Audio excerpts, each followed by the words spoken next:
Sir मैंने अभी सारी क्वेरीज आफ्टर द क्लास करेंगे।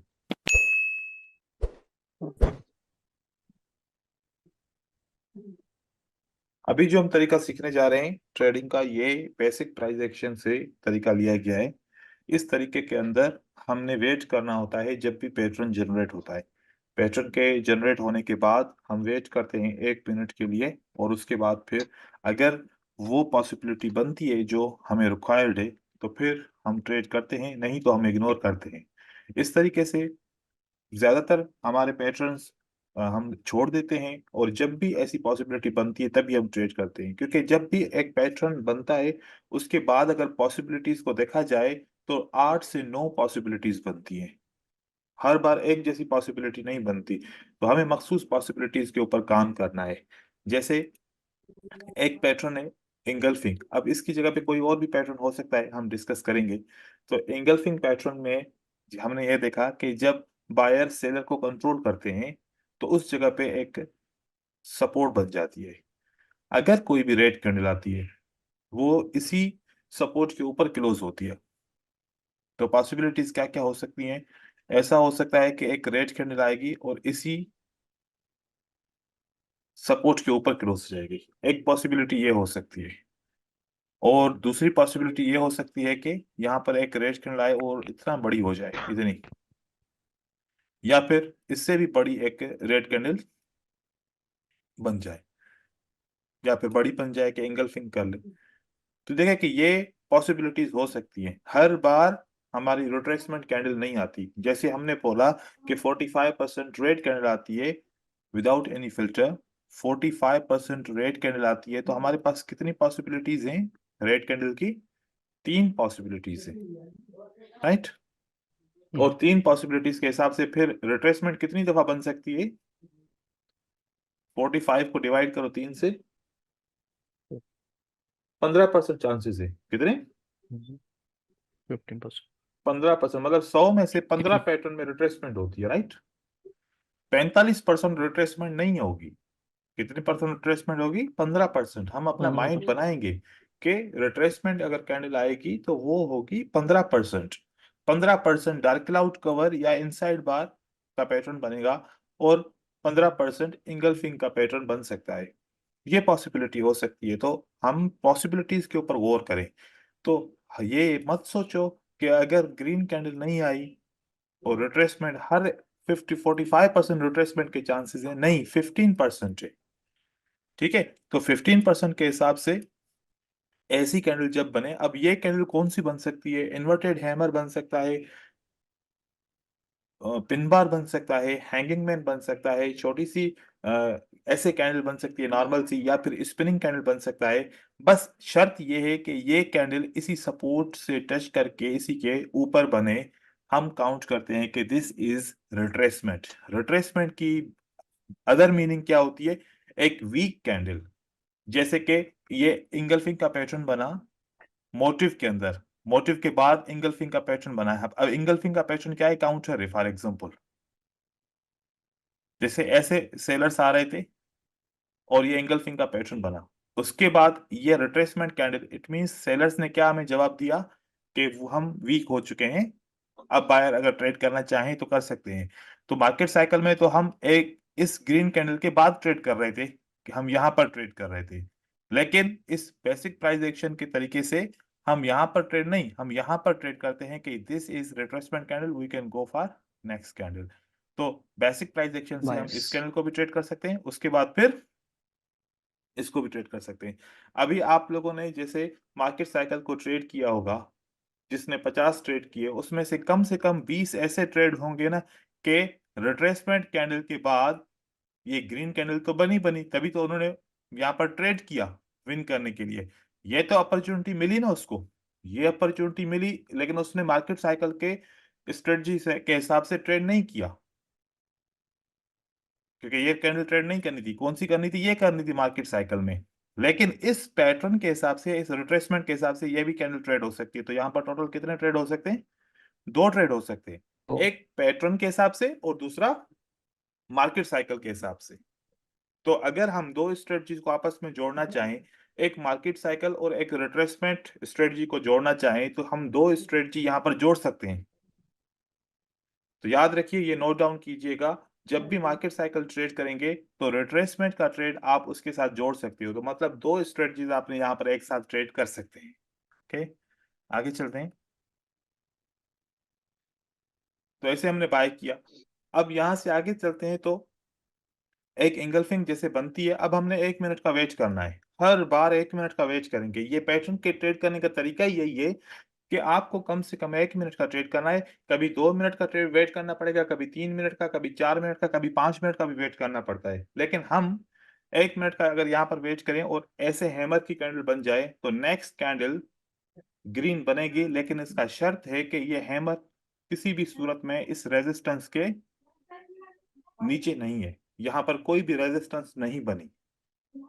रेजिस्टेंस होगी तो फिर ये काम नहीं करेगा। ठीक है,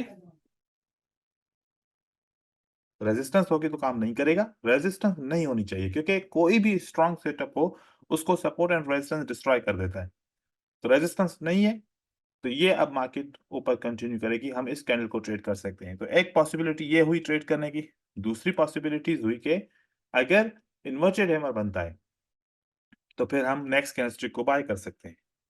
और थर्ड पॉसिबिलिटी ये होती है कि अगर स्पिनिंग कैंडल बन जाए तो हम नेक्स्ट कैंडलस्टिक को बाय कर सकते हैं। अब यहां पर एक और चीज मैं आपको बताऊं, कभी कभार ऐसा होता है कि ये जो रेड कैंडल होती है, इसका जो ऊपर वाला विक होता है ये बड़ा होता है। आपने इस बात का ख्याल रखना है कि अगर ये विक ऐसे बड़ा है, ये विक ऐसे बड़ा है, वैसे तो जैसे विक बड़ा होगा तो पहली कैंडल जो इंगल्फ करती है बॉडी को, यही कैंडल के बाद रेड कैंडल बनेगी।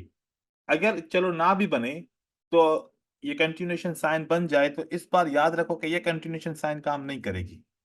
इसका रीजन क्या है, हम पहली क्लास में पढ़ के आए कि इसका ये कंट्रोल विक है। ये क्या है, कंट्रोल विक है। मोस्टली तो यही होगा कि पहली कैंडल जैसे एंगल्फिंग बना, एंगल्फिंग के बाद फौरन ही रेड कैंडल आ जाएगी। अगर रेड कैंडल नहीं आती तो दूसरी कैंडल के बाद तो पक्का आती है। तो फिर अगर ऐसा बड़ा विक हो तो आप याद रखिए कि यहाँ पर सेलर्स कंट्रोलर हैं, ये मार्केट को ऊपर जाने नहीं देंगे। अगर ऊपर जाएगी भी तो मार्केट जंप लगाएगी। ठीक है, इस चीज का भी आपने फिल्टर करना है। अब जब हमने ट्रेड नहीं करना, जिसको हम बोलते हैं process of elimination, process of elimination में हमने 1 मिनट की जगह पे 2 मिनट वेट करना होता है। कैसे, अगर एक इंगल्फिंग का पैटर्न बने, इन अपर 4 पॉसिबिलिटी से कोई भी पॉसिबिलिटी ना आए, यहां पर ये पॉसिबिलिटी आ जाए, तो अब इंगल्फिंग कैंसिल हो जाएगा। इंगल्फिंग का पैटर्न कैंसिल हो जाएगा, क्योंकि रीसेंट इंफॉर्मेशन के तहत अब हमारे लिए डार्क क्लाउड कवर है। तो डार्क क्लाउड कवर को ट्रेड करने के लिए हमें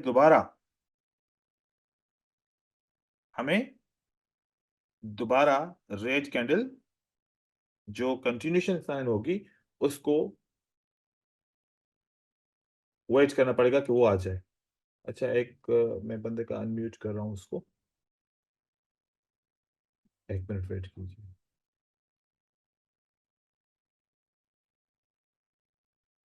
जी विपुल, मैंने अनम्यूट कर दिया। जी जी सर, थैंक यू। ठीक है, तो देखें यहां पर ये पॉसिबिलिटी थी तो ग्रीन कैंडल को ट्रेड किया। यहां पर हैमर आया तो हमने ग्रीन कैंडल को ट्रेड किया। इन्वर्टेड हैमर आया, ट्रेड किया। स्पिनिंग कैंडल आई, ट्रेड किया। लेकिन ये पॉसिबिलिटी डिफरेंट है, क्योंकि ये एक पैटर्न था एंगल्फिंग का, अब ये पैटर्न है डार्क क्लाउड कवर का। तो जब भी दूसरा पैटर्न आता है तो पहली इंफॉर्मेशन को खत्म कर देते हैं। अब दूसरे पैटर्न के लिए क्या क्या पॉसिबिलिटी हो सकती है, बेयरिश पैटर्न को ट्रेड करने के लिए इसकी भी रिट्रेसमेंट आ सकती है, इसके लिए भी कंटिन्यूएशन साइन आ सकता है, इसके लिए भी inverted hammer, spinning candle, hammer इसके नीचे आ सकता है जैसे यहां पर। तो हमें मजीद वेट करना पड़ता है। फिर उसके बाद जब ट्रेड मिलेगा तो हम करेंगे। अगर इसके बाद दोबारा एंगल्फिंग बन गया या पियर्सिंग लाइन बन गया, तो फिर हम एक और पैटर्न के लिए वेट करेंगे, एक और मजीद मिनट वेट करेंगे। तो इस तरीके से इन पॉसिबिलिटीज के लिए हमें वेट करना होता है। जैसे एक एंगल्फिंग के बाद दूसरा एंगल्फिंग बन गया, पहला एंगल्फिंग कैंसिल, अब दूसरे को फॉलो करेंगे। या फिर एक एंगल्फिंग के बाद एक स्ट्रॉन्ग कैंडल ऐड हो गई, तो ये 3 आउटसाइड अप पैटर्न हो गया। तो पहले पैटर्न पे रिट्रेसमेंट या कंटिन्यूएशन साइन नहीं आई, अब दूसरे पैटर्न पे रिट्रेसमेंट या कंटिन्यूएशन साइन आए तो हम ट्रेड करेंगे, नहीं तो एकदम से इसको ट्रेड नहीं करेंगे। या फिर एक पैटर्न के बाद अगर आपको ये डोजी कैंडल आती है तो फिर आप इसको अवॉइड करेंगे, क्योंकि इनडिसीजन कैंडल है, यहाँ पर कुछ भी हो सकता है। मोस्टली ऐसा होता है कि यहाँ पर इवनिंग स्टार बन जाता है एक डोजी के बाद। ठीक है, तो ये पॉसिबिलिटीज होती हैं। अब इसको अगर मैं पियर्सिंग लाइन के अंदर लेके आऊं, तो पियर्सिंग लाइन का 50% ऐसे, मतलब जब आप रिट्रेसमेंट लेना चाहेंगे तो आउटसाइड बार की रिट्रेसमेंट आप ले सकते हैं, उसकी लेवल आपको मिल जाएगी, इंगल्फिंग की लेवल मिल जाएगी, पियर्सिंग लाइन की लेवल मिल जाएगी, और आपको बुलिश हरामी की लेवल मिल जाएगी लाइक 50% पे। लेकिन इनसाइड बार की लेवल नहीं होती, इनसाइड बार में लेवल आपको नहीं मिलेगी, और इनसाइड बार हम ऐसे ट्रेड नहीं करते, किसी और स्ट्रेटजी के साथ ट्रेड करते हैं। लेकिन पैटर्न के अंदर इनसाइड बार का वेट करें और फिर कंटिन्यूएशन साइन का वेट करें, वो इसलिए मैं इनसाइड बार को ट्रेड नहीं करता, क्योंकि इनसाइड बार डब्ल्यूआरबी पैटर्न के से मिलती जुलती है। कैसे? अगर ये एक रेड कैंडल है, इस रेड कैंडल के अंदर हमने देखा कि एक इनसाइड बार बन गई, और ये इनसाइड बार बनी, उसके बाद हमने दूसरी कैंडल को देखा कि उसने भले कंटिन्यूएशन साइन क्यों ना दिया हो, लेकिन यहां पर क्या हुआ कि जब भी एक बड़ी कैंडल के अंदर दो कैंडल आ जाती हैं, इसको हम बोलते हैं डब्ल्यूआरबी, वाइड रेंज बार कैंडल। ये वाइड कैंडल है, इसके अंदर दो कैंडल्स आ गई हैं, तो मोस्टली मोस्टली क्या होता है कि कंटिन्यू करने के बजाय यहां पर एक रेड कैंडल आती है, तो इनसाइड बार को हम ट्रेड नहीं करते। और मोस्टली क्या होता है कि इनसाइड बार जब भी बनता है, ये किसी न किसी पैटर्न की रिट्रेसमेंट होती है।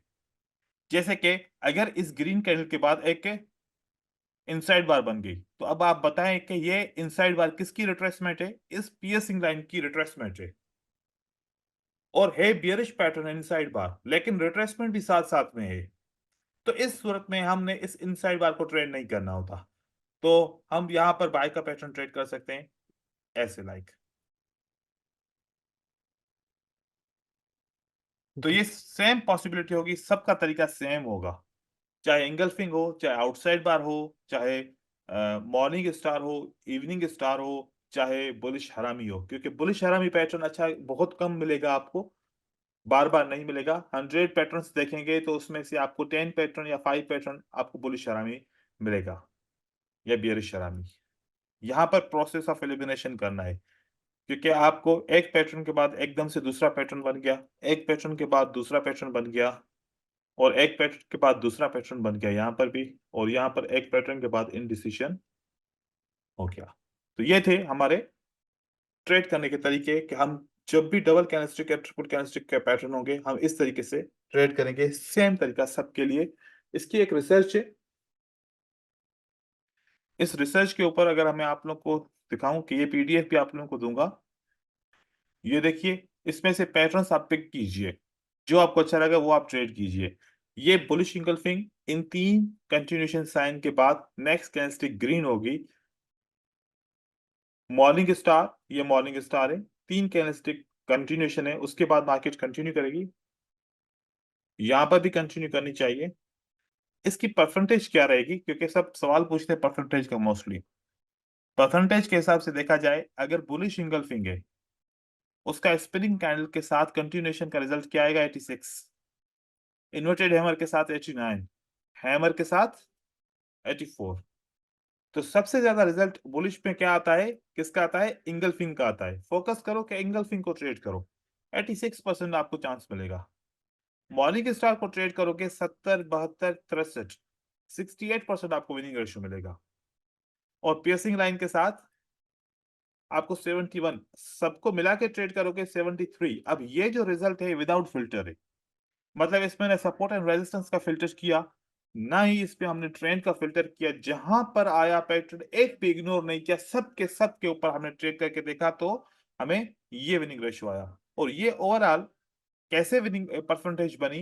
बुलिश इंगल्फिंग का स्पिनिंग के साथ 300 ट्रेड हमने देखे, हर एक कंटिन्यूशन साइन के साथ 300 300, मतलब के बुलिश इंगल्फिंग के हमने 900 ट्रेड देखे, इसके भी 900 और इसके भी 900, तो समझे 2700 ट्रेड्स हमने यहां पर देखे। ये तकरीबन 17% ने ऐसा काम किया मिलके। बुलिश के लिए 2700, बियरिश के लिए भी 2700। तो समझे कि कितनी इसमें एफर्ट हुई होगी, और सब स्क्रीनशॉट मेरे पास आई थी, सबका हमने वो बनाया था। अब बहुत अरसा पहले की बात है, लेकिन ये ओवरऑल विनिंग रेशियो मैं आप लोगों को बताऊं कि इस तरीके से आएगी। अब आप लोग क्या ओवरऑल ट्रेड करने करोगे तो ये विनिंग रेशियो आएगा विदाउट फिल्टर। विथ फिल्टर मतलब जो ट्रेंड का फिल्टर करेंगे तो मोर देन एच ही आएगा। या फिर आप इसको ऐसे पिक करते हो, बुलिश इंगल्फिंग का ये सिग्नल 3 आप लेते हो, और एक सिग्नल आप लेते हो पियर्सिंग लाइन का हैमर के साथ, और मॉर्निंग स्टार का इन्वर्टेड हैमर के साथ। 5 सिग्नल टोटल ले लिए, बाकी को छोड़ दिया। ऐसे करते हो, आपकी मर्जी। और बियरिश में भी इस तरीके से जो सबसे ज्यादा विनिंग रेशो है वो आपको मिलती है इवनिंग स्टार की, 84%, 87%, 74%। Bearish engulfing with spinning candle 85%। Inverted hammer के साथ नहीं थी परसेंटेज, यहां पर भी नहीं आ रही थी, लेकिन यहां पर इसकी परसेंटेज अच्छी है, यहां पर अच्छी है। बट ओवरऑल अगर देखा जाए 75% विदाउट फिल्टर ऑफ ट्रेंड। तो ये रिसर्च है, इसको आप मजीद खुद भी रिसर्च कर सकते हो। लेकिन अगर मैं आपको थोड़ा सा और इसके ऊपर बताना चाहूं कि आप अगर चाहो तो ऐसे कर सकते हो। कैसे? मैं चाहता हूं कि आप अपनी स्ट्रेटजीज को किसी तरीके से इकट्ठा करो, एक साथ ट्रेड करो। जैसे कि ये क्या हो गया, अब मैं आप लोगों को यहाँ पर बता रहा हूँ कि ये एक पैटर्न बन गया आपका मार्केट साइकिल का। जब मार्केट साइकिल का आप ट्रेड कर रहे थे तो साथ में कंटिन्यूएशन साइन, फॉर एग्जांपल यहाँ पर रिट्रेसमेंट आ गई तो आपने रिट्रेसमेंट को भी ट्रेड कर लिया, चलो, क्योंकि आपको ट्रेड करना आ रहा था, और आपने ट्रेड किया, रिट्रेसमेंट को भी ट्रेड कर लिया। अब रिट्रेसमेंट ट्रेड करने के बाद फॉर एग्जांपल आपने मार्केट साइकिल को भी देख लिया कि नेक्स्ट कैंडलस्टिक का भी ट्रेड कर लिया। नेक्स्ट कैंडलस्टिक का जब ट्रेड किया तो वो कंटिन्यूएशन साइन बन गई। अगर इसको मजीद आगे ट्रेड करना चाहते हैं तो ऐसे ट्रेड किया। अगर ऐसे कभी सेटअप आपके सामने आ जाए, हर बार सारे सेटअप एक साथ नहीं आएंगे, लेकिन किसी वक्त भी ऐसा सेटअप आ जाए, या retracement, market cycle plus continuation sign. Continuation मतलब कि इस कैंडल को भी ट्रेड किया, इसको भी ट्रेड किया, और साथ में इसको भी ट्रेड किया। तो तीन स्ट्रेटजीज को आप मिला सकते हो कि मार्केट साइकिल से पहले रिट्रेसमेंट को देखना, फिर मार्केट साइकिल का ट्रेड करना, उसके बाद अगर कंटिन्यूशन साइन आ जाए तो अगेन एक ट्रेड और कर देना। जो जिन जिन ने ट्रेड किया वो अपने ट्रेड के अंदर ये देखेंगे कि ये वाली दो स्ट्रेटजीज ऐड करें तो और कितना ट्रेड इंक्रीज होते हैं हमारे। ठीक है, इसके ऊपर किसी को कोई बात करनी है तो मैं अभी आपको अनम्यूट कर रहा हूँ, आप बात कर सकते हो इसके ऊपर, फिर हम आगे दूसरे टॉपिक पे जाएंगे। जी सर सपोर्ट आपने और एक इमेज रेजिस्टेंस। भी, हाँ, सॉरी आशीष बात कंटिन्यू करें। कंटिन्यू आशीष, ब्रदर। आशीष बात करें। Okay okay. सर आपने अभी पेंट किया था एक, दिखाएंगे वो पेंट इससे पहले जो वाली एक पैटर्न आप बना रहे थे सर, इनगल्फिंग के। वो जो पहले हमने आपको दिखाए थे पैटर्न, वो वाले। हाँ हाँ सर, हाँ सर, हाँ सर। एक मिनट। अभी जस्ट इससे पहले वाली जो स्लाइड आप खुद ड्रा कर रहे थे सर। हाँ सर, सर इसमें आप 2.2 कैंडल को 2.1 को देखो सर, हाँ हैमर एंड इन्वर्टेड हैमर जो है, हाँ। ये रेड कैंडल की जो विक है उसके नीचे हम्म क्लोज हुए हैं सर। हम्म। सो इस सिचुएशन में मैं ले सकता हूँ ट्रेड सर, जो इग्नोर लास्ट करेंगे, कैंडल का ग्रीन का। इग्नोर करेंगे। इग्नोर करूंगा, राइट? आपको ये ओके मेक श्योर ये करना है कि ये जो विक है ये इससे क्रॉस करे। ओके, ठीक है, यहाँ पर तो देखो कि अंडरस्टूड। हमने एडिट किया है ना, हमने ऐसे ड्रा किया है, ये क्रॉस करे। ठीक है, राइट। ये हम ओके आपको जी बता रहे हैं कि ओके, ये अंडरस्टूड क्रॉस करे, सर। इसके अंदर हो गया ना, इसके अंदर हो गया ना, तो हम्म फिर यूं समझो रेजिस्टेंस के अंदर हम्म, क्लोज हो गया, ये आपका कंटिन्यूशन साइन फेल हो जाएगा। जी सर, ये भी अंडरस्टूड रेजिस्टेंस ही सर। है ना? ये भी रेजिस्टेंस है। जी ठीक सर। है, हाँ, सेलर तो कंट्रोल ये वीक है। मतलब समझो कि पियर्सिंग लाइन, ये हैमर या तो इससे नीचे बने या तो इस विक हम्म को क्रॉस करे। ओके, अगर ठीक है, नीचे बनेगा अब, तब भी कर हाँ, सकते हैं सर। अब मैं आपको बताऊं जब हैमर आएगा ना आप कैसे ट्रेड करेंगे। जब भी हैमर आएगा तो आपको एकदम से ओपन प्राइस पे ट्रेड नहीं करना। ठीक है, वेट। आप वेट करेंगे, ये प्राइस नीचे आएगी। हैमर के बाद जब भी ट्रेड होता है प्राइस हैमर के ओपन प्राइस को छूती है, टच करती है। टच ओके करने के बाद एकदम से झटका आएगा और प्राइस ऊपर की तरफ जाएगी। आपने कोशिश करना है कि ओपन प्राइस से नीचे ट्रेड करना है। ये ओके यहां तक भी जा सकती है। ठीक है, ठीक है। आपने यहां पर ट्रेड करना है, इस ओपन प्राइस पे ट्रेड नहीं करना। ये इसकी निशानी है कि अगर हैमर काम करता है ना, हैमर के बाद ग्रीन कैंडल बनेगी ना, तो मोस्टली आप देखेंगे कि हैमर के बाद कैंडल नीचे आती है, ओपन को टच करती है, उसके बाद बनती है। ठीक है। अब ठीक है कभी सर, कभार क्या थैंक होगा यू। कि हर बार तो हैमर नहीं आएगा कंटिन्यूशन साइन में। मैं आपको इसकी जो है ना ऐसे बता रहा हूं कि अगर यहाँ पर पिन बार आ जाए आप तब भी ट्रेड कर सकते हो, राइट। जी पिन बार भी यस। साइन ऑफ कंटिन्यूशन है। तो जब पिन बार आए तो फिर आप ओपन प्राइस का वेट नहीं करना, जब पिन बार की अपर लेवल ब्रेक हो तब ट्रेड करना, चाहे वो आपकी एंट्री यहां पर क्यों ना लगे। जी ओके। Yes sir. अगर नहीं तो फिर पता है क्या होगा, नहीं तो क्या होगा कि ये ग्रीन कैंडल जो है ना, ये नहीं बनेगी, यहां पर इस पिन बार को ये रेड कैंडल टच करेगी और इसी रिजेक्ट होके मार्केट नीचे की तरफ आ जाएगी, जी सर। राइट। जी सर, क्योंकि रेजिस्टेंस है। रेजिस्टेंस है, राइट सर। क्योंकि विक देखें, हम्म। जो कैंडल का अपर विक है या कैंडल का लोअर विक है, ये दोनों विक सपोर्ट एंड रेजिस्टेंस है, या वीक है या स्ट्रांग है, ये मार्केट की कंडीशन बताएगी। लेकिन देखें, आप एक बात सोचें, इस बात को हम मानते हैं सब कि अगर प्राइस में रिजेक्शन आती है तो एसएनआर से रिजेक्शन आती है, राइट। जी जी सर। क्या राइट। एसएनआर के बगैर रिजेक्शन आ सकती है? बिल्कुल भी नहीं आ नो सकती, सर। कोई नो। प्रूफ नहीं है इससे। नो। ठीक है। तो अगर यहां पर रिजेक्शन राइट। आई है तो पास्ट में कोई ना कोई एसएनआर है, अगर यहां पर रिजेक्शन आई है तो पास्ट में कोई ना कोई एसएनआर है। है। है। सप्लाई है, एसएनआर है, कोई ऑर्डर ब्लॉक है, मतलब सप्लाई एंड डिमांड का कोई ना कॉन्सेप्ट इसके साथ मैच हो रहा है तभी तो आई। तो देखो कि बहुत सारे ट्रेडर एसएनआर नहीं लगाते, ऐसे वो खुद बता रहे होते हैं कि एसएनआर है, क्योंकि वो ऐसे प्राइस की जब मूवमेंट हो रही होती है ना, वो सिर्फ विक्स को देख के समझ जाते हैं कि पास्ट में एसएनआर है, हमें पास्ट में देखने की जरूरत नहीं पड़ती। अब जैसे मैं पास्ट में नहीं देखता कि एसएनआर है कि नहीं है, हम्म। मुझे ये तीन कैंडल विकी बता रहे थे कि एसएनआर है, अगर होगी तो इन लाजमी, अगर यहां पर एसएनआर है, यहां पर एसएनआर है, यहां पर एसएनआर है, यहां पर एसएनआर है फॉर एग्जांपल, तो ये एसएनआर लाजमी इन कैंडल को भी तो रिएक्ट करेगी ना। जी सर। राइट। और जी सर। करेगी तो यहां पर भी विक आएगा, विक है तो इसका मतलब देखो कि अगर कोई भी कैंडल आ जाए ग्रीन, इस विक के अंडर क्लोज हो जाए, इस विक के अंडर क्लोज हो जाए, इस विक के अंडर क्लोज हो जाए, भले आप रिवर्सल का ट्रेड ना करो, लेकिन आपको पता है कि ये विक एसएनआर के अंदर कंटिन्यूशन साइन है या कोई कैंडल है क्लोज हुई है, इसमें रिएक्शन आ सकता है, राइट। जी सर। तो पीछे सर। देखने की जरूरत ही नहीं है कि बहुत सारे दोस्त समझते हैं कि हम 30 मिनट पीछे देखें या फिर हम पहले से सारी एसएनआर लगा के फिर आराम से ट्रेड करेंगे, ऐसा नहीं हो सकता। तो सारी कैंडल के जो विक होते हैं ये एसएनआर ही बता रहे होते हैं। अब कोई स्ट्रांग होती है, कोई वीक होती है, कोई रिएक्शन देती है, कोई रिएक्शन नहीं देती। नहीं देती। नहीं अब देती। जैसे क्या होता है कि हम जब ट्रेड करने के लिए देखते हैं तो फिर हम ऐसा सोचते हैं कि अच्छा अब मैं, मुझे कंटिन्यूशन साइन मिल गई, क्या मिल गया मुझे? कंटिन्यूशन। कंटिन्यूशन साइन मिल कंटिन्यूशन गई साइन। कि मुझे अगली कैंडल पे ग्रीन पे ट्रेड करना है। अब मुझे मेरा एंट्री पॉइंट क्या होगा? फिर मैं यहाँ पर इस सेटअप पर देखता हूँ तो मुझे ये विक मिलता है, मैं कहता हूँ कि अगर जब तक ये ग्रीन कैंडल हम्म। इस विक को क्रॉस ना करे मैं बाय नहीं करूंगा।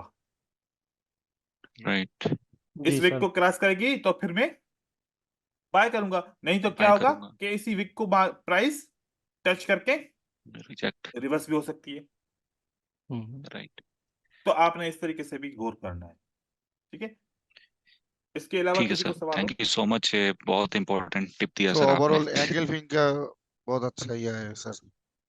एंगल्फिंग का उसका विनिंग या भी या क्योंकि उसमें रेजिस्टेंस नहीं होते हैं ना एंगल्फिंग का वो। एंगल्फिंग में रेजिस्टेंस कम होता है, आपका पियर्सिंग हाँ लाइन में ज्यादा होता है, आपका इनसाइड बार हाँ में, आउटसाइड बार और एंगल्फिंग में आपका रेजिस्टेंस और सपोर्ट का इतना ज्यादा इश्यू नहीं होता उसमें। हाँ हाँ सर, वही मैं बोल रहा सर हूँ। ये वापस भी हो सकता है क्या ये ग्रीन कैंडल? ये वापस अगर होगा, अगर वापस हो सकता, देखो कभी कभार ऐसा होगा कि आपको कोई रीजन नहीं मिलेगा कि मेरा ट्रेड लॉस क्यों हो गया। मैं आपको एक चीज बताऊं, for example this is resistance level, ठीक है, ये और उसके नीचे ये क्या है? सपोर्ट। सपोर्ट। सपोर्ट। आपको ऐसे ट्रेड मिला, आपने ऐसे सेटअप लिया कि एक ग्रीन कैंडल आती है इस रेजिस्टेंस लेवल के नीचे क्लोज हो जाती है, जी आपका सर। श्योर शॉट है कि next candlestick will be red. ठीक है, हम्म। बिल्कुल आप सेल का ट्रेड करोगे, लेकिन जी सेल का ट्रेड अगर ऐसा हो सकता है कि ये सपोर्ट इतना पुशबैक करे कि ये ग्रीन कैंडल बन जाए, जी। जी ये मोस्टली होता है। अब इसमें आपका कसूर नहीं है, आपका सिग्नल मिस हो गया क्योंकि सेल का ट्रेड बनना था यहाँ पर, लेकिन ये प्राइस अगर ये लेवल पुश करती है तो प्राइस ऊपर की तरफ रिजेक्ट हो जाएगी। इसमें आपका कसूर ठीक। नहीं होगा, ना ही स्ट्रेटजी का फेलियर होगा। और अगर रेड कैंडल बनती है, या तो ये रेड कैंडल में इतना सप्लाई होना चाहिए कि इसको ब्रेक कर दे, या तो फिर इसको टच ही ना करे, तो फिर इसके अंदर अंदर ये क्लोज हो जाएगा।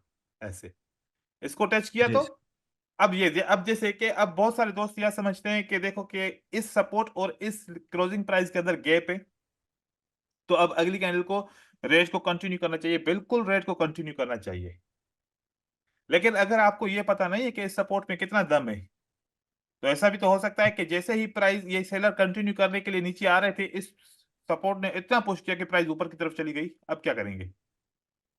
जी जी सर। सर। ये भी हो सकता ऐसा है, ही होता है। ठीक है, ऐसा हो सकता है। तो फिर अब क्या करें? अब जो मैंने सीखा वो ये सीखा कि अगर आपके पास सपोर्ट या रेजिस्टेंस करीब है, तो फिर मैं कभी भी ओपन प्राइस पे ट्रेड नहीं करता था, रिस्क नहीं लेता था। मैं कहता था कि देखो, अगर ये सपोर्ट इतनी स्ट्रांग होगी ना, तो जैसे ही टच करेगा ना प्राइस ऊपर रिजेक्ट हो जाएगी। अगर ये सपोर्ट स्ट्रांग नहीं है ना, तो ये इजीली ब्रेक होगा, मुझे पता चल जाएगा। फिर जैसे ही मुझे एंट्री पॉइंट अच्छी मिलेगी, मैं इंटर करके ट्रेड में करूंगा, तो फिर मार्केट नीचे की तरफ चली जाएगी। मैं देखूंगा कि पहले ब्रेक तो हो जाए। ब्रेक हो गया इजीली, कोई रिएक्शन नहीं आया, इसका मतलब सपोर्ट में दम है ही नहीं। अब जी ऐसे सर। करेंगे जब ये, तो हम बातें करेंगे सपोर्ट एंड रेजिस्टेंस के टॉपिक के ऊपर भी, हाँ सर। ठीक है। Weak support. तो क्योंकि सपोर्ट एंड रेजिस्टेंस सिर्फ टेक्निक से चलता है, आप सबको लगाने आती है, सही तरीके से लगाते हैं, कोई भी गलत नहीं लगाता होगा, लेकिन उसके अंदर टेक्निक्स यूज होती हैं कि हम कैसे रिवर्सल के ट्रेड आइडेंटिफाई करें, ठीक है। अब एक और चीज को हम डिस्कस करते हैं। देखें, अब मैं जो आपको टेक्निक बताने जा रहा हूं ना, आप सबको सारी एजुकेशन पता होती है, लेकिन माइनर और मेजर बनाने के लिए आपको टेक्निक चाहिए। कैसे? आप लोगों में से कोई एक एक बंदा ऐसा नहीं होगा जिसको इंगल्फिंग की मीनिंग ना आ रही हो, कि उसको ये ना हो कि मुझे इंगल्फिंग की मीनिंग नहीं आती। मैं यहां पर अगर इंगल्फिंग का पैटर्न बनाता हूं, तो सबको पता होगा कि सेलर को बायर ने क्या कर दिया, कंट्रोल कर दिया। क्या सबको पता है ये? हाँ सर। जी सर। Yes sir. ऐसा तो नहीं है ना किसी को पता ना हो, नहीं सर, पता है। सबको पता है कि एक रेड कैंडल को बायर ने कंट्रोल कर दिया। अब किसका एरिया बन गया ये? बाहर का। बायर का। और फिर आप ऐसे भी बोलते हो कि यहां पर डिमांड का एरिया भी बन गया, हाँ सर। जी सर। या फिर जी। दूसरे लफ्जों में आप बोलते हो कि ऑर्डर ब्लॉक भी है। जिसको थोड़ा सा पता होगा एडवांस का, वो हाँ बोलेगा सर। कि ये ऑर्डर जी। ब्लॉक है, बोलेगा कि ये ऑर्डर ब्लॉक सप्लाई है। एंड डिमांड है, ये बोलेगा कि यहाँ पर सपोर्ट है, बोलेगा कि 50% पे भी सपोर्ट ले सकता हूँ, इस जगह पे भी सपोर्ट ले सकता हूँ, यहाँ पर भी सपोर्ट ले सकता हूँ। तो इसका मतलब कि ये सपोर्ट का गढ़ है, सब डिमांड का गढ़ है ये, है ना? हाँ जी। Yes sir. Sir, order flow है। ठीक है। अब यहां पर अगर मैं 3 कैंडल्स या 4 कैंडल्स या 5 कैंडल्स सेल की मैं देखूं, और उनको 3 से 4 या 5 कैंडल कंट्रोल करती हैं ग्रीन की, तो इस इंगल्फिंग और उस इंगल्फिंग में क्या फर्क है? ये भी इंगल्फिंग है, वो भी इंगल्फिंग है। जी सर। कोई फर्क बायर्स नहीं। ने सेलर्स को कोई इंगल्फ फर्क किया नहीं है। सर। कोई फर्क नहीं है। यूं समझो कि सेलर की सारी मूवमेंट एक एक कैंडल है, सेलर की जी। सारी मूवमेंट एक और कैंडल बायर्स है, की सारी। बायर की सारी मूवमेंट एक कैंडल है। तो ये भी आपके लिए इंगल्फिंग है। सर। जी सर। Oh wait. और इंगल्फिंग का मतलब क्या होता है? हैमर, है ना? जब हम जी सब्ट्रैक्ट करते सर। हैं तो इंगल्फिंग का मतलब होता है हैमर। तो अब जैसे कि यहां पर ऑर्डर ब्लॉक बना रहा था, मैं क्या बना रहा था, एक कैंडल, और दूसरी कैंडल ने एक कैंडल को कंट्रोल किया, तो मैंने क्या बना लिया यहां पर? Order block, right. Order order block. Flow. जब 3 कैंडल को 4 कैंडल ने कंट्रोल किया, तो ये बन गया ऑर्डर फ्लो, वो जो हम वाहिद और जमा पढ़ते थे। हाँ, हाँ सर। हाँ यस सर। तो ऑर्डर फ्लो मतलब ऑर्डर ब्लॉक का जमा है। जी सर। हम इस जी पूरी सर। पॉइंट को क्या बोल सकते हैं? This is buyers order flow. और उस पॉइंट को क्या पढ़ रहे थे? ये इसको हम पढ़ रहे थे ऑर्डर ब्लॉक। Order block. देखो, ये ऑर्डर ब्लॉक मैंने यहाँ पर इसको बोल रहा हूं, लेकिन ऑर्डर ब्लॉक वैलिड है या इनवैलिड है, उसकी कंडीशन है, वो जब हम पढ़ेंगे तो मैं आपको बताऊंगा, ठीक है ना? तो जी ऑर्डर सर। ब्लॉक ऐसे तो जब प्राइस ऊपर नीचे जा रही होती है तो आपको दिखने में एक मूवमेंट के अंदर ऐसे कोई 15-16 ऑर्डर ब्लॉक नजर आएंगे, लेकिन उसमें से 2 या 4 या 5 वैलिड होते हैं, सारे वैलिड नहीं होते। ठीक है, वो हम पढ़ेंगे। हर बार इंगल्फिंग में ऑर्डर ब्लॉक नहीं बनता। हम देखते हैं कि सोर्स ऑफ द वेव क्या है, कहां से वो बना है, किस तरीके से बना है। ऑर्डर ब्लॉक तब बनेगा, थोड़ी सी आपको गाइडेंस दे दूं। यहां पर एक वेव ने, एक सेलर की वेव को बायर की वेव ने कंट्रोल किया है ना। जी मैं सर। यहाँ पर बना के जी आपको सर। दिखाता हूं ताकि ये वाली चीज हमेशा के लिए आपके लिए क्लियर हो जाए। ये बहुत इंपॉर्टेंट पॉइंट है। अब क्या है कि ये है सेलर की मूवमेंट, और पहला पैटर्न क्या है, पियर्सिंग लाइन है। यहाँ पर पियर्सिंग लाइन, इनसाइड बार, आउटसाइड बार, कुछ भी यहाँ पर पैटर्न बन सकता है। चलो मैं इसको एंगल्फिंग बनाता हूँ, ठीक है। हम्म। लेकिन कोई भी पैटर्न हो, इससे कोई फर्क नहीं पड़ता। ऑर्डर ब्लॉक के लिए जरूरी नहीं एंगल्फिंग होना चाहिए। उसके बाद हमने देखा कि रिट्रेसमेंट आ गई। क्या आ गया? रिट्रेसमेंट। रिट्रेसमेंट। रिट्रेसमेंट आ गई और यहां से ग्रीन कैंडल बनी तो आउटसाइड बार बन गया, और यहां पर एक हाँ ग्रीन सर। कैंडल थी क्योंकि ये वो सेलर की वेव इतनी ही है। फिर दोबारा जब हमने देखा कि एक ग्रीन कैंडल इसी सेलर की रेजिस्टेंस के नीचे क्लोज हो गई, राइट। जी सर।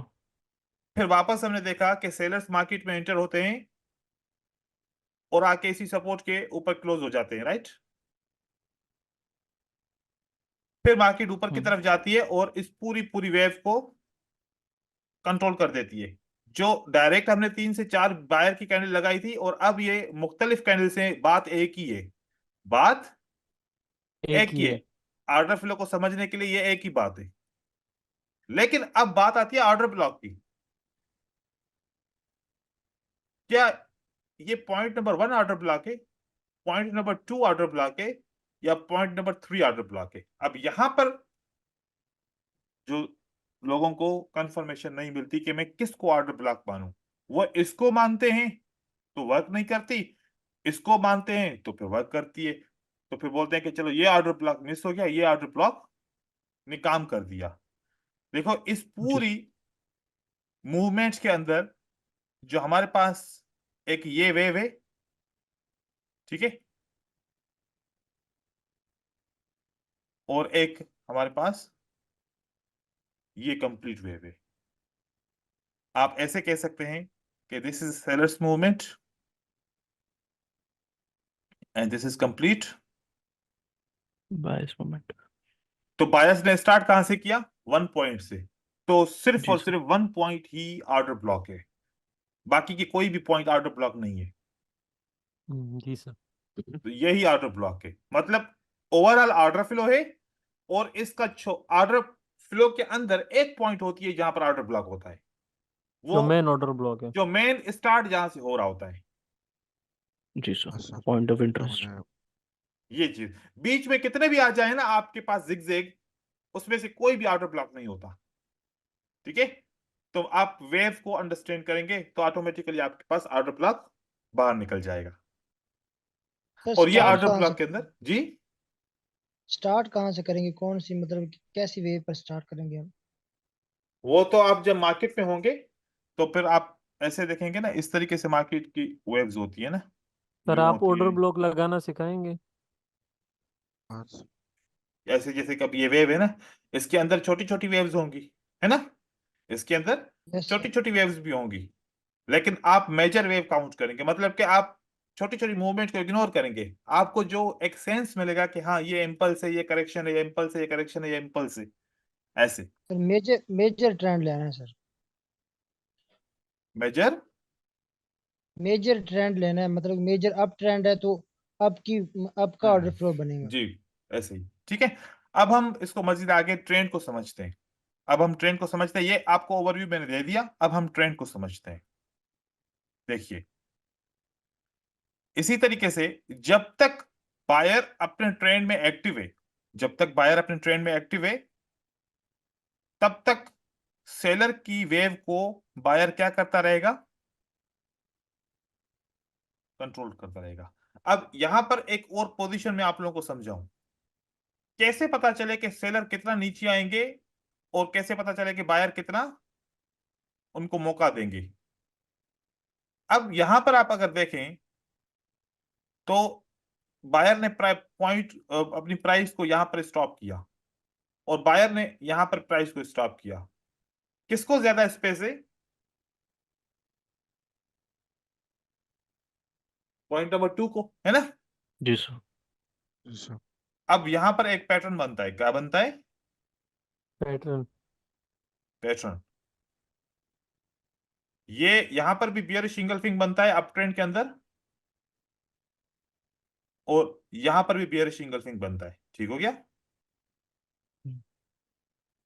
ये बियरिश इंगल्फिंग किसके अंदर आ गया? ऑर्डर फ्लो के ऑर्डर अंदर आ फ्लो गया। Order block. और ये बियरिश इंगल्फिंग कहां पर आ गया? पेस नीचे आया सर। अभी तो ऑर्डर फ्लो दूर है ना? दूर है सर। जी। Yes sir. तो आपका ये पैटर्न फेल हो जाएगा और ये पैटर्न आपको कंटिन्यूएशन साइन भी देता है तो वो भी आपका विन हो जाएगा। राइट? क्योंकि ओके इसको सर। ऑर्डर फ्लो के अंदर तक आना है, स्पेस है, तो ये पैटर्न काम करेगा। क्यों नहीं करेगा? करेक्शन, क्योंकि करेक्शन को अच्छा सर। फ्लो के अंदर तक आना है। ठीक है? सर अगर रेड कैंडल की जो वीक क्या है कंटिन्यूएशन उसके अंदर आ जाए तो फिर वो कंटिन्यूएशन काम करेगा? ये वाला विक कह रहे हो? Yes sir. तो देखो ये कंट्रोल विक नहीं है ब्रदर, ये बायर का कंट्रोल विक नहीं है। ठीक है? सही है सर। ठीक। हम्म। क्या समझ में आया यहां पर? इस टॉपिक, इस पॉइंट से क्या समझ में आया कि अगर फ्लो से सेलर का पैटर्न ऊपर बनता है और स्पेस है तो वो स्पेस फिल होगी बाय सेलर्स, और अगर जी ये पैटर्न ही डायरेक्ट इसी फ्लो के अंदर आ गए तो फिर बहुत कम चांस है कि ये पैटर्न विन करे। मोस्टली यहां से ये पैटर्न वापस रिवर्सल हो जाता है। रिवर्सल हो जाएगा। और जो हम हाँ आप सर। देखते हैं सिंगल सिंगल कैंडल बन रही होती है, रेफरेंस सीक्वेंस बन रही होती है, वो इस वजह से बन रही होती है। ठीक है? जी सर। तो ये चीज आपने समझनी है। तो जब ट्रेंड बन रहा होता है तो हर वक्त जब तक सेलर की वेव को बायर कंट्रोल कर रहा होता है तब तक अप ट्रेंड एक्टिव होता है और फिर सेलर वापस आते हैं अपने ही इस बायर के ऑर्डर फ्लो से आके करेक्शन लेते हैं, करेक्शन लेके फिर दोबारा बायर मार्केट में एंटर होते हैं। और जब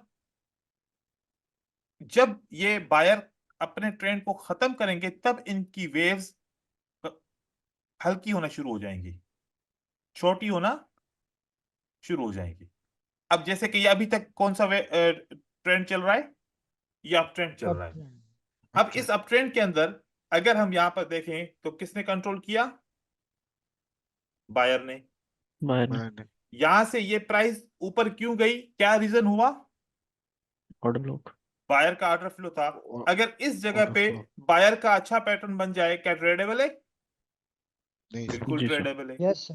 हाँ फिर सर। उसके बाद यहां पर ये वाला फ्लो जो है ऊपर की तरफ बन गया।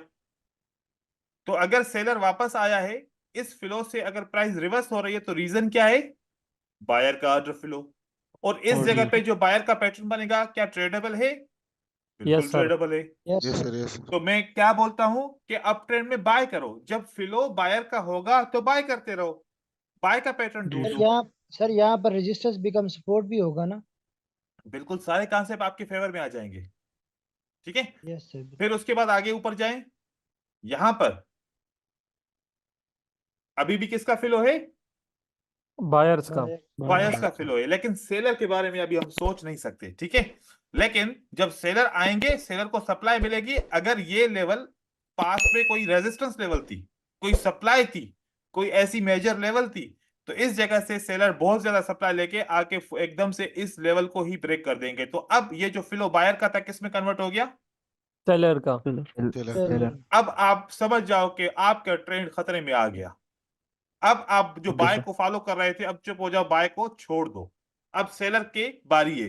अब बायर ट्राई करेंगे। अब क्या होगा? Buy try. बायर ट्राई करेंगे, बायर ट्राई करेंगे। और ये बायर ट्राई करने के बाद मार्केट फिर सेलर पुश करेंगे नीचे की तरफ। अब जी जब सर। तक सेलर कंटिन्यू करते रहेंगे, जब तक सेलर इसको कंट्रोल करते रहेंगे, तब तक सेल का इंट्रो ट्रेंड चलता रहेगा। आप ट्रेंड के लिए कोई मूविंग एवरेज लगाओ, आप ट्रेंड लाइन लगाओ, कुछ भी लगाओ, आपका कंफर्मेशन नहीं मिल सकती जब तक वेव कंट्रोल नहीं होती। अब मैं ट्रेंड लाइन का आपको एक इफेक्ट दिखाता हूं, देखिए। फॉर एग्जांपल यहां पर हम एक ट्रेंड लाइन लगाते हैं, इस पॉइंट से इस पॉइंट तक क्या लगाते हैं, ट्रेंड लाइन लगाते ट्रेंड हैं। लाइन। मैं इस वेव को हटा देता हूं, इस वेव को हटा देता हूं। अब आप बताओ, ट्रेंड लाइन ब्रेकआउट हो गई नहीं हो गई? हो गई। हो गई। होगी सर। अब दोस्त समझते हैं, ट्रेडर समझते हैं कि ट्रेंड लाइन ब्रेकआउट हो गई, it means trend is changed. जी सर। क्या फ्लो ब्रेकआउट हुआ? क्या सेलर का नो फ्लो सर। बना है? क्या सेलर ने अपनी एक वेव को, बायर की वेव को कंट्रोल किया है? No sir. No sir. तो ट्रेंड लाइन के ब्रेकआउट को कौन मानेगा कि ट्रेंड चेंज हो गया? नहीं हुआ चेंज। नहीं हुआ सर। तो देखें कि यहाँ पर ट्रेप हो जाते हैं ना, बहुत सारे फॉरेक्स में भी और बहुत सारे बाइनरी में भी ट्रेंड लाइन के ब्रेकआउट को फौरन बाद कहते हैं कि ट्रेंड चेंज हो गया, अब बस सेल का ट्रेड करो। और फिर यहां से, क्योंकि अभी तक ये फ्लो किसका चल रहा है, ये किसका फ्लो है अभी तक? बायस। बायर्स का। बायर्स का। और उसके बाद फिर मार्केट ऊपर की तरफ चली जाती है, मार्केट जी सर। ऊपर की तरफ चली जाती है। चलो इस बार चली गई, लेकिन इसको ब्रेक नहीं की। लेकिन आपने जो, या किसी भी ट्रेडर ने जो सोचा कि ये ट्रेंड लाइन ब्रेकआउट हो गई, ट्रेंड चेंज हो गया, उसका तो ट्रेड चला गया ना नुकसान में। जी सर। जी सर। उसका स्टॉप लॉस हिट हो गया सर। अब फिर क्या हो गया? फिर सेलर ने ट्राई किया फॉर एग्जांपल, अब उसका ट्रेड लॉस हो गया। अब सेलर ने ट्राई किया दोबारा, मार्केट में ये फ्लो बना लिया, लेकिन अब वो कैसे ट्रेड करेगा? अब वो डर गया, अब उसका नुकसान हो गया, अब दोबारा कैसे एंटर होगा मार्केट में? जी सर। तो ऐसे ही रहता है। और ये कौन सा पैटर्न बन गया? डबल टॉप बन गया, जी सर। और ये फिल हो गया। अब डबल टैप का बोलते हैं सब, डबल टैप जब बन जाता है तो फिर वो रिट्रेसमेंट करने के लिए की लेवल पे आता है, उसके बाद फिर मार्केट नीचे गिरती है ना? ऐसा ही बोलते हैं ना, आप जी लोगों ने सर। पढ़ा है। ऐसा ही सर। सर तो ये देखो कि किसको, किसके फ्लो में रिट्रेसमेंट करने जा रहा है? Buyer seller. के फ्लो में और सेलर के फ्लो में। उसके बाद सेलर अपने ही इस जगह से मार्केट को नीचे की तरफ लेके जाएंगे। ठीक है, इस तरीके से ट्रेंड को आइडेंटिफाई करेंगे आप। जी आप बोले, सवाल पूछे। सर एक क्वेश्चन था कि जैसे हम वो प्रॉक्सिमल लाइन और डिजिटल लाइन लगाते हैं और ऑर्डर ब्लॉक बीच में रहता है, तो ऑर्डर पिलो में भी कुछ ऐसा रहता है क्या? नहीं नहीं, वो अलग सा, वो प्राइस एक्शन का अलग सा कानून है। ठीक है। अब अच्छा, मैं आपको यहाँ पर इसमें बस हमें पैटर्न्स देखना है और उस पर ट्रेड करना है। इसमें आपको, मैं आपको बताऊं, असल में इस ये जो जो तरीका जो मैंने आप लोगों को अभी सिखाया है, इसकी वैल्यू क्या है और इसको किस तरीके से यूज किया जाता है। आप कोई भी मार्केट जो इंडियन स्टॉक में ट्रेड करते हैं, क्रिप्टो में ट्रेड करते हैं, या फिर फॉरेक्स में ट्रेड करते हैं, आप सारी चीजों को भूल जाए, सिर्फ इसकी फॉर्मेशन वहां पर बनाएं, सही तरीके से ड्राइंग करें, पूरे चार्ट के ऊपर, मतलब लंबे चार्ट के ऊपर अच्छे तरीके से ड्राइंग करें। उसके बाद रिजल्ट देखें, आपको सारी मार्केट के मूवमेंट की खबर मिल जाएगी कि मार्केट फॉलो किसको करती है। दुनिया की हर मार्केट इस ऑर्डर फ्लो को फॉलो करती है जो मैंने आप लोगों को तरीका बताया। क्योंकि हम बहुत बारीक से अंदर तक जाते हैं, छोटी छोटी मूवमेंट को देखते हैं, सपोर्ट एंड रेजिस्टेंस को देखते हैं, कैंडलस्टिक के पैटर्न को देखते हैं, कैंडलस्टिक के विक्स को देखते हैं। तो हमें जो बिल्कुल सादा सा कॉन्सेप्ट होता है, हम उसको इग्नोर कर देते हैं। ये बिल्कुल सादा सा कॉन्सेप्ट है और मार्केट इसी के ऊपर चल रही होती है। जी सर। अभी आप लोग सवाल पूछिए, मैं आप लोगों को एक एग्जांपल दिखाता हूँ फॉरेक्स का। सर चार्ट पे थोड़ा सा प्लीज। चार्ट चार्ट पे में प्लीज सर करूं? हाँ, सर चार्ट पे दिखा दे अगर आप थोड़ा बता ना, क्योंकि सर यहाँ पे दिमाग थोड़ा सा और भी स्टक हो गया शहबाज है। बोल रहा है ना, या मुस्तफा बोल रहा है? मैं बस बोल रहा नहीं हूँ नहीं सर। सर, मैं नहीं। चलो ठीक है। आप लोग कॉन्सेप्ट को समझेंगे ना तो आपको हर जगह पे खुद ही नजर आ जाएगा। सर फॉरेक्स के लिए तो हम समझ गए इसको, लेकिन बाइनरी में सर फिर वो। तो बाइनरी में हम फ्लो के अंदर पैटर्न बनेंगे तो ट्रेड करेंगे उसको। अब यहाँ पर बोला मैं ना थोड़ा सा एंगल। आप लोगों को यहाँ पर दिखा रहा हूँ, बस गौर से देखना है ताकि आपका माइंड क्लियर हो जाएगा यहाँ पर। ये प्राइस इस जगह से क्यों उठी, इसका मैं रीजन बताऊं। ठीक है, ये प्राइस इस जगह से क्यों उठी, इस वेव को किसने कंट्रोल किया था, बायर ने। ये बायर प्राइस इस जगह से क्यों उठी, इस जगह से क्योंकि बायर का ऑर्डर फ्लो बन रहा था, राइट। जी सर। अब इसको अगर माइनर यस तरीके से सर। जाऊं, अगर इसको माइनर तरीके से जाऊं तो इस जगह से ये प्राइस ऊपर क्यों उठी थी, ये ऑर्डर फ्लो बनाता नहीं बनाता, देखिए हाँ आपके सामने है ना। Yes sir. फिर यस उसके सर। बाद ये, इसके बाद यहां पर बनी, फिर यहां से ये प्राइस इस जगह के विक बना के क्यों ऊपर गई, ये ऑर्डर फ्लो बना था, आप देखिए। Yes sir. और हम क्या करते हैं फिर इसी तरीके से, जैसे ही ये ऑर्डर फ्लो बनता है हम उस जगह पे एक पैटर्न देखते हैं, हमें पता है कि कौन कौन से पैटर्न ऐसे अच्छे होते हैं जो बनते हैं और बाकी को ऊपर की तरफ खींच के लेके जाते हैं, खास करके पिन बार जैसे हैमर जैसे ऐसे स्ट्रांग टाइप ऑफ पैटर्न बनते हैं। अब यहाँ पर देखो कितनी एंट्रीज बन गई, 1 घंटे की कैंडल है। क्या क्या यहाँ पर अपॉर्चुनिटीज की कमी है, आप सोचें नहीं सर। कितना नो सर। सर सिंपल है। इसने तो यस सर फॉरेक्स को ही आसान कर दिया है। सिर्फ क्या सिंपल सा कॉन्सेप्ट है ये, ठीक है। तो इसको इग्नोर किया जाता है और नहीं समझते। अब यहां पर मैं आपको ये सेलर का दिखा रहा हूं, ठीक है। ये सेलर का देखें, ये बायर की वेव काउंट कर सकते हैं ना, बिल्कुल। इसको सेलर ने कंट्रोल किया। ये सेलर क्यों नीचे आ रहा है, इसका रीजन समझ में आ गया कि ये बायर की वेव को सेलर ने कंट्रोल किया था। जी फिर इस कंप्लीट बायर की वेव को यहां से सेलर ने कंट्रोल किया, तो यहां पर जो सेलर ने टच करके मार्केट नीचे गिराई, इसका रीजन समझ में आया। फिर इस जी जगह सर। को कैसे सेलर ने कंट्रोल किया, फिर इस जगह पे कैसे रिवर्स हुआ, मार्केट नीचे की तरफ आई।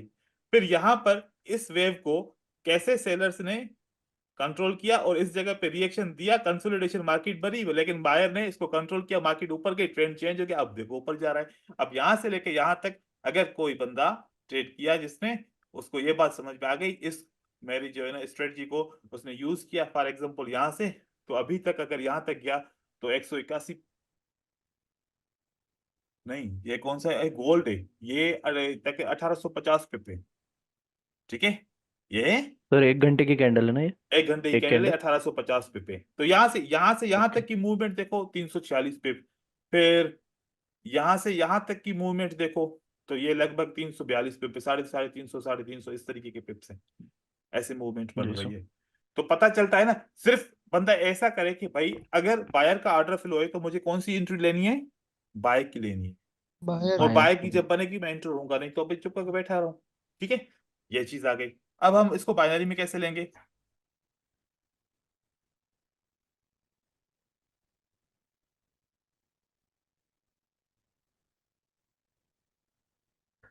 अब बाइनरी में इसको इस तरीके से लेंगे कि आपने एक एक पैटर्न के ऊपर ट्रेड करना होता है ना, ठीक है।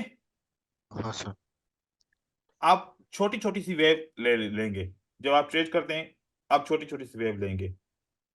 अब जैसे कि यहां पर ये बायर की मूवमेंट हुई, ये मार्केट आजकल सही नहीं चल रही, इस तरीके से वेव्स नहीं बन रही, नहीं तो वेव्स बहुत अच्छे तरीके से बनती हैं। ये देखें, यहां से प्राइस नीचे की तरफ आई, यहां से ऊपर की तरफ गई, यहां से नीचे की तरफ आई, ये प्राइस नीचे की तरफ यहां पर आई, फिर ऊपर की तरफ गई, फिर यहां पर नीचे की तरफ आई, फिर ऊपर की तरफ गई, ठीक है। ये इस तरीके से मूवमेंट बनी। हम इन मूवमेंट को इस कॉन्सेप्ट के हिसाब से चेक करते हैं, सेल का कॉन्सेप्ट है ना ये देखें, क्या इसके अंदर प्राइस आई, नहीं आई, लेकिन इसके अंदर तो आई ना, इसके अंदर आई तो क्या बेरिश पैटर्न काम किया, जी सर। नहीं किया। इस मूवमेंट के यस अंदर ये बियरिश पैटर्न ने काम किया और कंटिन्यूएशन साइन बनी, इसने काम किया अपना पूरा, ठीक है। फिर हाँ सर। ये छोटी वाली सी ये जो मूवमेंट बनी, इस मूवमेंट को आके इसी लेवल को टच किया, पैटर्न बनाया, कंटिन्यूएशन साइन दी, इसने काम किया। जी सर। फिर वापस मार्केट इस कॉन्सेप्ट को बनाती है ऐसे, यहां से बायर ऊपर की तरफ ना जा सके, फेल हो गए, रीजन समझ में आया क्यों। जी और सर। इस जगह पे मार्केट साइकिल को ट्रेड नहीं करेंगे, motive counter last differ new motive, क्योंकि हम किस में फंसे हुए हैं, किसके फ्लो में फंसे हुए हैं, जगह ही नहीं है बायर को ऊपर जाने के लिए। जी सर। तो जी इस सर। तरीके से आप माइनर लेवल्स को बनाएंगे, वो एक कैंडल और दो कैंडलों से कोई फर्क नहीं पड़ता, जैसे मैंने बनाया आप ऐसे बनाएं। और जब आप एग्जांपल दिखाएंगे तो जिनको नहीं आया वो भी समझ में आ जाएगा उनको, और इस तरीके से एक दूसरे को हेल्प करें। ऐसे जी समझे, सर। मतलब सिंपल तरीके से समझे, मुश्किल तरीके से आप ना समझे। तो अब ये ऑर्डर फ्लो की टेक्निक जो मैंने आपको बताई, ये आप इंडियन स्टॉक मार्केट में देखेंगे सेम टू सेम यही चीज आपको मिलेगी जो अभी जी फॉरेक्स में सर। मिली थी, गोल्ड में मिली थी, किसी भी पेयर के ऊपर मिली मिली। ठीक ओके है। सर। और आज के लिए काफी है इतना। ठीक है। सर, हेलो हाँ सर। हाँ बोलें। सर ये आप जैसे हाईलाइट कर रहे हो ना, ये रेट, हम्म हम्म। सर ये आईक्यू में है नहीं, तो इसका कुछ मिल सकता है आप ये? देखो क्या, ये तो मैं जूम एप्लीकेशन से कर रहा हूँ ना। आप जब आईक्यू ऑप्शन पे ट्रेड करने के लिए जाएं या रिसर्च करने के लिए जाएं, उस वक्त जूम से एक मीटिंग ऑनलाइन कीजिए और जूम के एनोटेट से आप इस तरीके से हाईलाइट कीजिए और उसकी पिक्चर्स लेते रहें। तो जूम मीटिंग ऑन कीजिए उस वक्त, ऐसे यूज ओके करिए, सर। क्योंकि मैं जूम से करता हूँ। ठीक है। मेरे पास इसमें ठीक आईक्यू ऑप्शन में या कोई और अलग से एप्लीकेशन नहीं है, जूम वाली एप्लीकेशन सबसे अच्छी है। ठीक है। उससे आप ठीक एनोटेट है कीजिए। ठीक है। आज के लिए जी। ब्रदर सब इतना है। कल इंशाल्लाह फिर कुछ और नया पढ़ेंगे, आगे चलेंगे सपोर्ट जी एंड सर। रेजिस्टेंस की तरफ। आज जो पढ़ा इसको आपने स्टडी करना है, अपने जहन में बिठाना है। जो आज की दोनों टॉपिक पैटर्न्स को हमने क्लियर किया, फिर जो ऑर्डर फ्लो के ऊपर आए, तो ये यूं समझे कि आपके लिए सबके लिए बहुत इंपॉर्टेंट कॉन्सेप्ट है। ठीक है। जी सर। मिलते सर हैं कल इसकी की वीडियो क्लास में। प्लीज थोड़ा सा जल्दी अपलोड कर देना ताकि हम देखें फिर ब्रदर, वीडियो का मसला ये है कि अभी जैसे मैं मीटिंग खत्म करूंगा, 10 मिनट लगेंगे, कन्वर्ट होगी जूम से मेरे पास आएगी। ठीक है। और इस वीडियो को जब मैं यूट्यूब पे अपलोड करता हूँ, 2.5 घंटे या 2 घंटे या 1.5 घंटा यूट्यूब ले लेता है इसको 4K में कन्वर्ट करने के लिए। तो इसकी वजह से देर आती है, नहीं तो और कोई वजह नहीं है वीडियो लेट देने के लिए। ठीक है। सर सर सर वो सर परसेंटेज आप वाला भेज देना सर। क्या कह रहे हैं? सर वो पैटर्न परसेंटेज वो वाला है भेज ना, दिया। वो भेज दे दिया दिया, भाई। दे भेज दिया दे दिया। देना। ठीक सर है सर। अगर आप टेलीग्राम में वीडियो अपलोड करते तो नहीं अच्छा नहीं, वहां होता। पर नहीं, वहां पर चलता ही नहीं है किसी के पास, किसी नहीं के पास चलेगी चलता है। भाई, दो नहीं दो चीजें चलेगी नहीं यार। करूंगा, एक ही बस सही है। यूट्यूब पे दे रहा हूँ, इतना आसान है, जब भी सही है दिल चाहे सही है। आप देखते रहो। ठीक है। अल्लाह सर हाफिज। ओके ये सर। सही है यूट्यूब सर। पर थैंक सर सही यू। है सर। Thank you. सर